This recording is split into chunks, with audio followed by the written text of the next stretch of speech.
Adventure on Pipeman on W4CY Radio.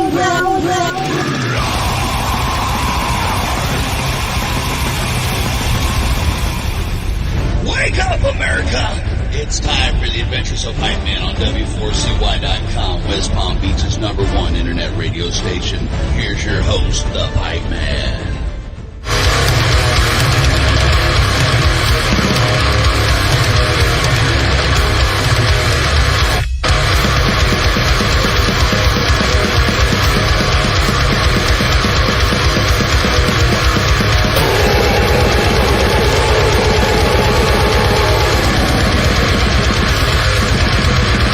This is the Pipeman here on the Adventures of Pipeman W4CY Radio, and I'm very excited about our next guest.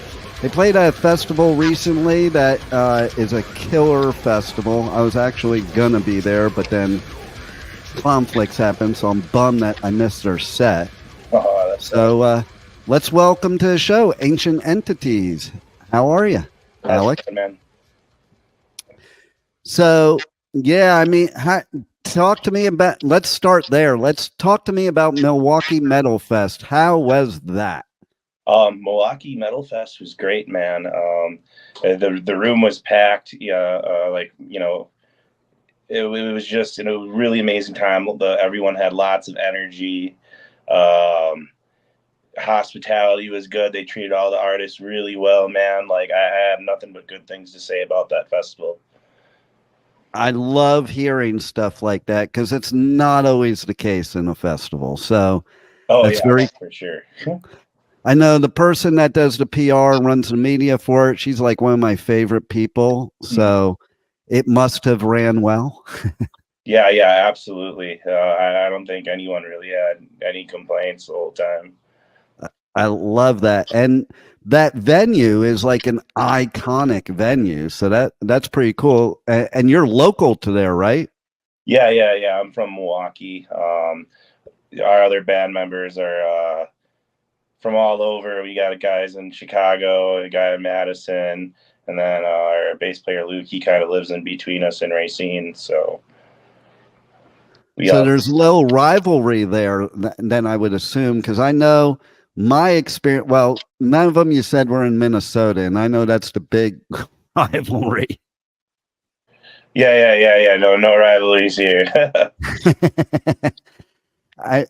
I did a festival there. You probably know it, called Northern Invasion. Oh, yeah, that sounds familiar.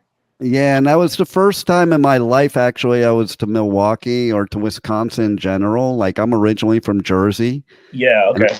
And I remember going there, I'm like, man, what am I going to Wisconsin for? Because, like, outside of Wisconsin, everybody just thinks all there is cheese. Yeah. But then I went there, I just have to say, because I love your state. I love your the town, that whole area, the people. But it was pretty funny because I was camping there and I met some really cool people that are now my lifelong friends that are from there. And they were talking all night about the whole,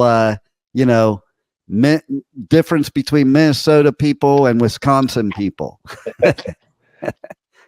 So, but what a cool place, and what a cool place to play a festival or any show for that matter.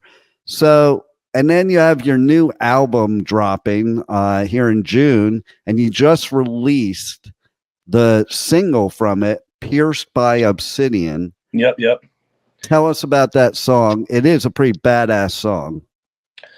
So Pierced by Obsidian, I believe this one is our vocalist does like all the major storytelling here, but I think that was about some form of like obsidian tipped arrow that I can't remember what race or culture exactly, but I think it was Mayan. But they like shot the arrows and had like a target or whatever, and it's pretty much what the song's about. So it's like, brutal song, and obviously about history, because that's pretty much what all of our songs are about, or mythology or something in between that. I love hearing that too, because for people outside the metal world, they don't realize that a lot of metal, you know, they think it's about certain things, but it's really about history and factual stuff and telling stories about things that actually happened. Yeah. Even philosophies and stuff like that. I mean, look at most of Death. Like that, a lot of that is just philosophical stuff. Chuck is asking, and it's pretty cool. Yeah, definitely. And I just realized I screwed up because I have a necklace I just bought in Costa Rica that is made of like an obsidian, like looks almost like an arrowhead the way it is. Yeah. So I mean, I should have worn that for the interview just to. Yeah, for sure, man. Yeah, that's really cool. Right. So I'm like, when I see that, I'm thinking about it because I'm thinking about this necklace I have, and literally I could take that thing and pierce somebody if they pissed me off. Yeah, obsidian gets sharp. That's for sure. No doubt.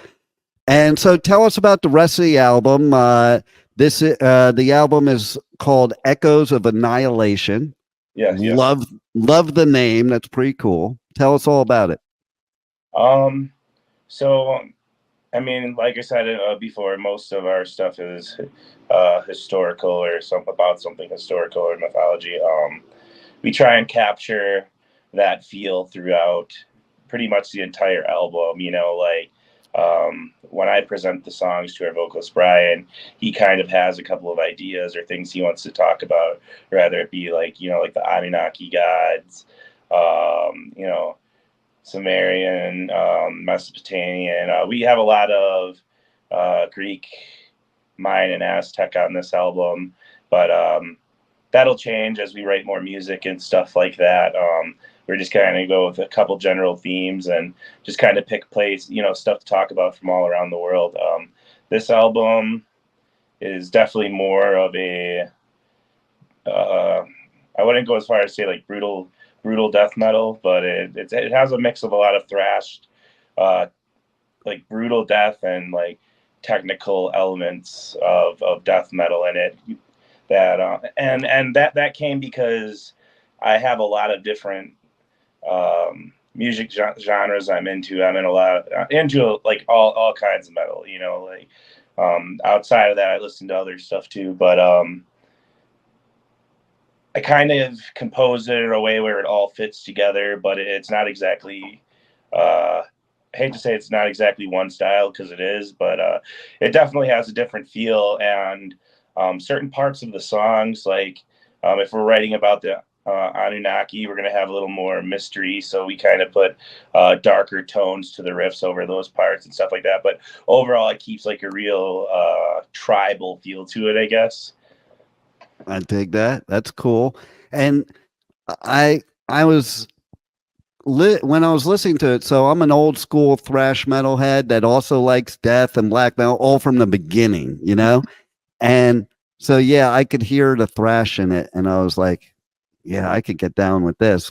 I love when you take genres and mix them together. This is something that wasn't done in the very beginning, and everything was like gatekeepers and keep everything separate.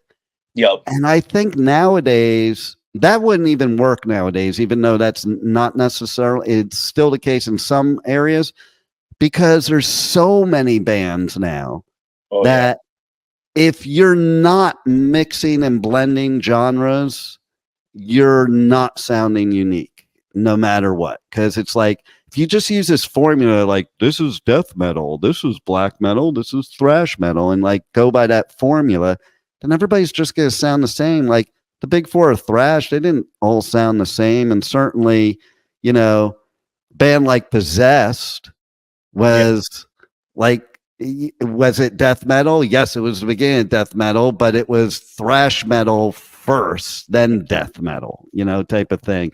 So that made them unique even to death metal bands today.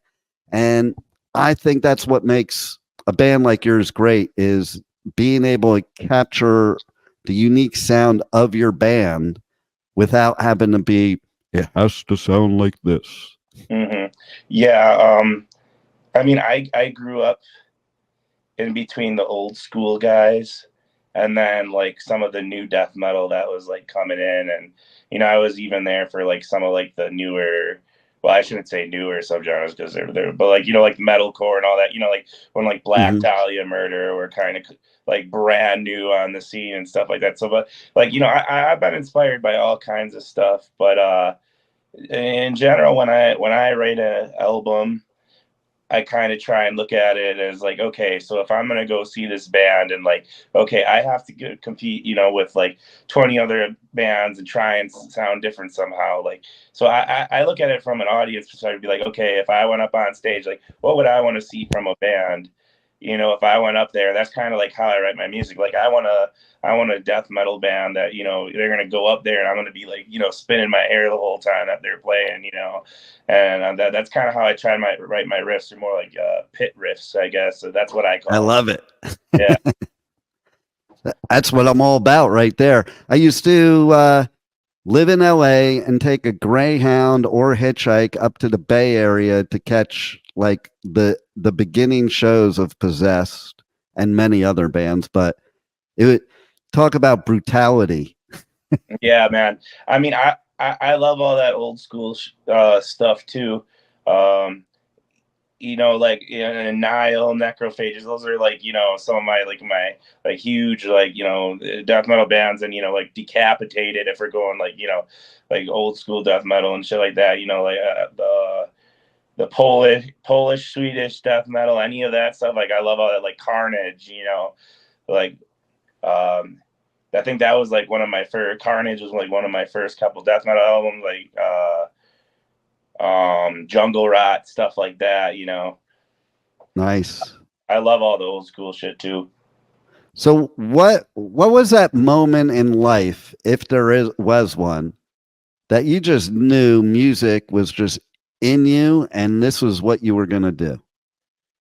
Man, that was a long time ago, but it happened to me at like a later age, because I was an artist before I really was into music or anything like that. So it was like, I was like a freshman or sophomore in high school, and I didn't really listen to music. It was just like whatever someone had on the radio, that's what I was listening to.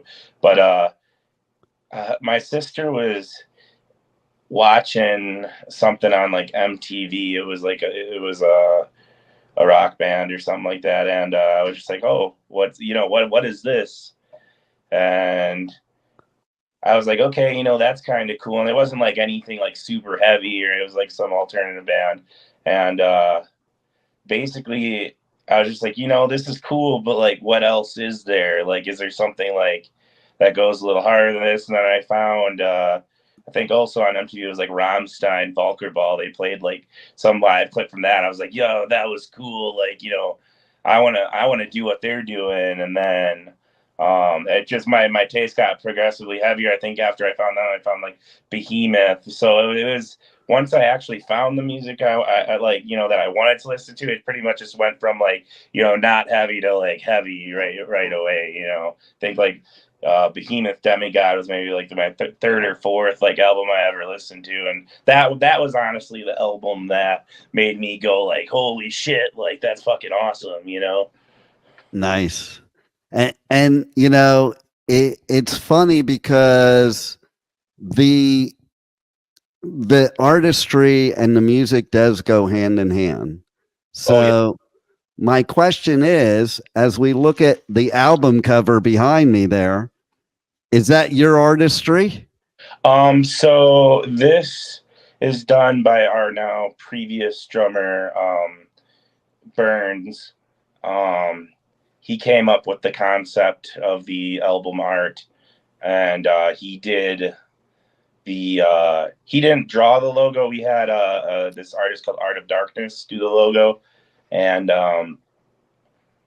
once we got that back from him, he did kind of like the filling in of the letters, and we tried a couple different like stone looks and stuff like that, but I think he ultimately settled on this like monotone, like silver and like, with red around it. It's pretty cool, I think.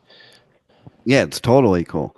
And I'm all about that too. And that's why I say it goes hand in hand. Like I like good album art, good merch with great art on it. I think it just all goes hand in hand because music is art. And it's like a full-on, for me, it's a full-on experience. Like I listen to your album, I want to sit there on the balcony with the album right in my hand, looking at the album art, reading all the stuff while I'm listening to it. Oh yeah, absolutely. That's I'm still about buying albums. I know a lot of the current generation and everything. There's a lot of digital downloading, and not even that, even like Spotify just streaming and all that, which is cool. I mean, I stream on YouTube. I don't really use Spotify too much, but well, what's interesting is, like you said, you found music. Okay. And I did too. Nowadays, it's almost like you don't really have to find it because of these things. And I personally liked it better when I did have to find it, because that's how you found some of the coolest stuff. I think nowadays there's just so much flooding. Like if you're listening to Spotify, there's so much flooding into you that you don't really take the time. Mm-hmm. Whereas back then it was like, oh, there's one album. Let me go get that, and then listen to it 50 million times.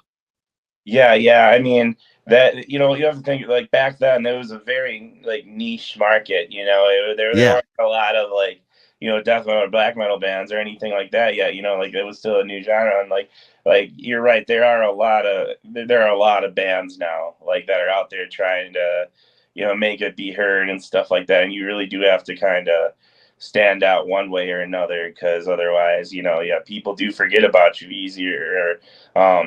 I found the way I find new bands a lot is when we're playing our live shows. Like I purposely won't listen to the local band or whoever, if we go play a tour or something. I'll go like all the band pages and support them, but I'll wait until I go to the show and listen to them. And I find a lot of new bands that way, because I'll go there and be like, oh, these guys are super super sick live. I've never even heard of them before, and then then I'll go grab their music and stuff like that at the shows. But that's how I've been finding new bands, and that's kind of replaced the conventional way for me. And that was finding a random CD back in the day. Yeah, well, that's what's cool about festivals, because I have it too, where that happens for me.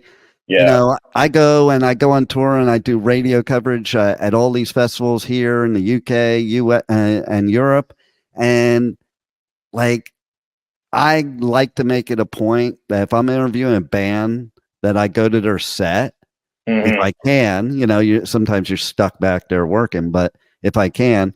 But I find so many bands by being at these festivals that I never would have found before. Oh, And it was same back in the day. Like I used to get this thing in LA. It was BAM magazine, and it had all the gigs, and you'd see who looked the coolest, and then you went to the show, and you didn't know what they sounded like.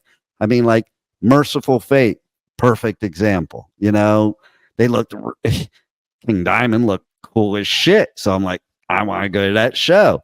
And then, I'll tell you a funny story too. I was at a show and Venom, Slayer, and Exodus played, and Kronos and Tom got into a fist fight backstage. Oh, that's wild.